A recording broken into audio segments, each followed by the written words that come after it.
क्या आपको यकीन आएगा अगर मैं कहूं कि पृथ्वी में होल किया जा सकता है जो एक साइड से दूसरी तरफ निकलता हो? पर हाँ, ये पॉसिबल हो सकता है मशीनरी की हेल्प से। चलिए आगे जानते हैं इसके बारे में। मैं हिमांशु, स्वागत है आपके अपने चैनल द ओन वर्जन में। अगर आपने अभी तक चैनल को सब्सक्राइब नहीं किया है तो कर दो यार। दोस्तों, अगर बात करें आजकल की टेक्नोलॉजी की तो ज़्यादातर सब कुछ पॉसिबल है। जब हम पृथ्वी पर रहकर स्पेस में जा सकते हैं, 2000 किलोमीटर प्रति घंटा से 5000 किलोमीटर प्रति घंटा की रफ्तार से हवा में उड़ सकते हैं, पृथ्वी पर बैठकर चंद्रमा को देख सकते हैं, तो यार सब कुछ पॉसिबल है। तो बात है 1970 की, जब रसिया द्वारा इस गड्ढे को खोदना शुरू किया गया जिसका नाम था कोला सुपर डीप होल। और इसकी गहराई की बात करें तो 12.26 किलोमीटर मतलब 40,230 फीट तक इस खड्डे को खोदा गया और ये इंसानों द्वारा खोदा गया सबसे गहरा गड्ढा था। 9 साल की लगातार मेहनत के बाद इसको काफ़ी अंदर तक खोदा गया। अब यहाँ का टेम्परेचर लगभग 180 डिग्री सेल्सियस तक हो चुका था, जिसकी वजह से ड्रिल काम नहीं कर पा रही थी। फिर बहुत सी नई नई टेक्नोलॉजी की मदद से कोशिश की गई, पर यह पॉसिबल ही नहीं हो पाया। स्टार्टिंग में जो प्लान किया गया था वो ये था कि इसको 100 डिग्री सेल्सियस टेम्परेचर आने तक ही इसकी ड्रिलिंग करेंगे और फिर अचानक 180 डिग्री सेल्सियस तक इसे खोदने का फैसला लिया गया।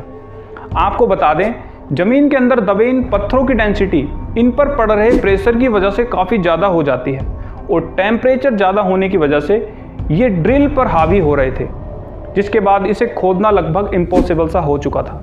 अगर बात करें पृथ्वी पर मौजूद सबसे गहरे गड्ढे की जो इंसानों द्वारा खोदा गया तो वो यही था और ये द मरीना ट्रेंच से भी ज़्यादा गहरा था। इसकी खुदाई के दौरान बहुत सी अजीबोगरीब चीज़ें और फॉसिल पाए गए जिन्हें एंशिएंट माइक्रो प्लैंकटन फॉसिल्स का नाम दिया गया।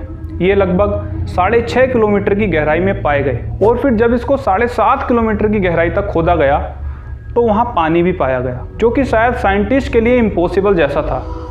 इसके साथ साथ बहुत सी गैसें भी पाई गई जैसे हीलियम, हाइड्रोजन, कार्बन डाइऑक्साइड और ज़मीन के अंदर बहुत से माइक्रोब्स पाए गए जो कि पहले से यहाँ पे मौजूद थे। इसके साथ ही साथ पानी भी सॉलिड फॉर्म में मौजूद था यहाँ, मतलब प्रेशर के कारण ये सॉलिड स्टेट पे कन्वर्ट हो चुका था और जब इसको ड्रिल करा गया तो ये लिक्विड फॉर्म में भी आ चुका था। दोस्तों, ज़मीन के अंदर जितना आगे जाएंगे उतना टेम्परेचर भी इंक्रीज होता है, लेकिन इसके नीचे काफ़ी ऑर्गेनिजम्स भी मौजूद थे। इसके बाद कुछ पत्थर पाए गए जो काफ़ी पुराने थे, लगभग 2.8 बिलियन ईयर्स पुराने, जो काफ़ी अजीबोगरीब दिखने वाले थे। अब इससे ज़्यादा खोदना पॉसिबल नहीं हो पा रहा था क्योंकि अर्थ के अंदर की तरफ जैसे आगे जा रहे थे उसका टेम्परेचर उतना ही ज़्यादा बढ़ रहा था, साथ ही साथ प्रेशर की मात्रा भी बहुत ज़्यादा थी। फिर 1995 में इसकी ड्रिलिंग कम्प्लीटली बंद कर दी गई। वैसे इनका एम था अर्थ के सेंटर तक खोदना, लेकिन 9 सालों तक ये चलता रहा।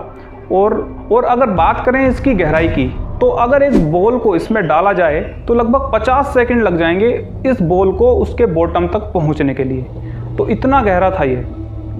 और भी बहुत सारे राज आज भी मौजूद हैं पृथ्वी के नीचे। अगर बात करें इसी तरह के खोदे की जगहों के बारे में तो उसमें आते हैं वुडन डीन, जिसे 1862 में लगभग 4 साल की मेहनत से खोदा गया और इस कुएं से मरीजों के लिए पानी निकाला जाता था। बिंघम कॉपर माइन, ये एक ऐसी जगह है जिसमें बुर्ज खलीफा जैसी बिल्डिंग तक समाई जा सकती है। अफ्रीका में पाई जाने वाली मोब खोत्सोंग माइन शाफ्ट, जो लगभग 3139 मीटर गहरी है। ये माइन इतनी गहरी है कि अगर इसमें कोई गिर जाए तो लगभग 25 सेकंड तक वो हवा में ही रहेगा। और अगली सबसे बड़ी माइन यानी गोल्ड माइन, जो अफ्रीका में ही मौजूद है और ये दुनिया की सबसे गहरी माइनों में से एक है, जिसकी गहराई लगभग 29,000 फीट है। इसमें अंदर पहुंचने के लिए वर्कर्स को लगभग 1 घंटा तक लग जाता है। इसके बॉटम का टेम्परेचर लगभग 66 डिग्री सेल्सियस तक होता है। और हाँ, इसने आज तक खोदी गई माइंस के सारे रिकॉर्ड्स भी तोड़ दिए हैं। एक और सबसे गहरा खड्डा कतर में मौजूद एक ऑयल कंपनी ने साल 2008 में लगभग 40,318 फीट गहरा होल किया था और ये आज तक का सबसे गहरा होल है। अगर बात करें पृथ्वी के कोर की दूरी की तो ये लगभग 6,371 किलोमीटर है, लेकिन आज तक इंसान केवल 12 किलोमीटर तक ही पहुंच पाया है। वैसे ये बहुत ही शॉकिंग जानकारियां हैं, आश्चर्य होता है इन सबको सुनकर। तो दोस्तों, ये थी जानकारी पृथ्वी पर मौजूद इंसानों द्वारा खोदे गए सबसे गहरे होल्स की। तो कैसी लगी वीडियो कमेंट्स में ज़रूर बताएं। चैनल को सब्सक्राइब और वीडियो को लाइक ज़रूर करना। चलिए मिलते हैं इसके नेक्स्ट वीडियो में एक नए फैक्ट के साथ। तब तक के लिए जय हिंद, वंदे मातरम।